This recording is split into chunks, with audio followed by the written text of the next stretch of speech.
I raised her, held her the day she was born, hands trembling with awe. She wrapped her tiny fingers around mine, and in that moment I swore I'd protect her with everything I had. Even after her mother cheated. We weren't married yet, just engaged, but I took the hip like a husband would. Walked away from the mess, left her with the consequences, but when she showed up 2 months later, pregnant, crying, saying she made a mistake, I stepped in, raised a child I believed was mine, built her world from the ground up, skipped sleep, skipped meals, missed promotions, all for her.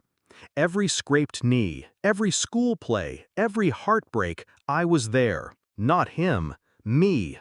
And now here she was, 22, standing in my kitchen, eyes full of scorn. "Mom told me everything," she said, arms folded. "How you abandoned her for something that happened 20 years ago. They weren't even sleeping together anymore when you left." I stayed silent. "And you weren't even married," she scoffed, twisting the knife. "Honestly, I think you're just bitter. A real man wouldn't throw a woman on the streets over a mistake." My heart didn't break, not this time. It calcified. I'd suspected for years. A passing comment about her blood type. The way her nose crinkled like a man I'd never met. The timelines never quite added up, but I buried it. For her. For the love I chose to give, despite everything. But now? Now she was defending the woman who shattered me? Mocking the man who rebuilt himself to raise her? I opened the drawer, pulled out the envelope I swore I'd never use, slid it across the counter without a word. She looked at it, confused. "What's this?" "DNA results," I said flatly. "Yours, mine, no match." The silence was immediate, a vacuum sucking all her arrogance out of the room. She opened it, read it, twice. "You're lying," she whispered. "I'm not," I said. "Flip it over." On the back, I'd paper-clipped a sticky note, a name, an address, her real father. "Pack your stuff," I said. "You've got 30 minutes." The day I got the results, I didn't cry. I just sat. Cold coffee in my hand, sunlight slicing through the blinds. She was 19 then, in college, laughing in the next room on the phone with her boyfriend. I didn't interrupt. I listened, memorized her voice, let myself feel everything I was about to lose. Then I started planning. 3 years. That's how long I gave myself. First, I cleaned my accounts, quietly shifted assets, opened a trust in my name, not hers, not her mother's. I paid off the house, liquidated old stocks, bought the silence of a private investigator, and learned everything about the man who did father her, where he lived, what he drove, even what bar he liked on Fridays. I hired a lawyer, changed my will. Everything would be donated.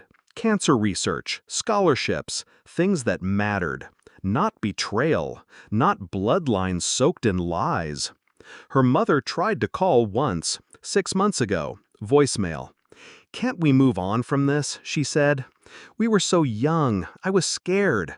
"You raised her. That means something, doesn't it?" I didn't respond, but I saved the message, because I knew the day would come when our daughter, her daughter, would try to use those same words. And now, here it was. The moment. She stood frozen, still holding the envelope like it was toxic. "Why now?" she asked. "Why wait so long to say this?" "Because I loved you," I said. Her eyes welled. "I loved you more than anything," I added, "and I hoped you'd grow up to be better than the woman who lied to me." She shook her head. "You're overreacting." I slammed my hand on the counter. Not in anger, in finality. "I gave up everything," I said, voice sharp as glass. "My future, my pride, my name. And you threw it back at me because a woman who cheated, lied, and used me spun you a prettier version of the story." Silence. Then the clock ticked. loud. "I didn't ask to be born," she said, voice cracking. "No, but you had a choice about who you'd become." She left in 28 minutes, didn't say goodbye, took her things, slammed the door. I stood at the window, watched her drive off in the car I bought. I didn't chase, didn't flinch. I just stood there, breathing in the peace that followed after 2 decades of lies. She messaged me last week, just a single sentence.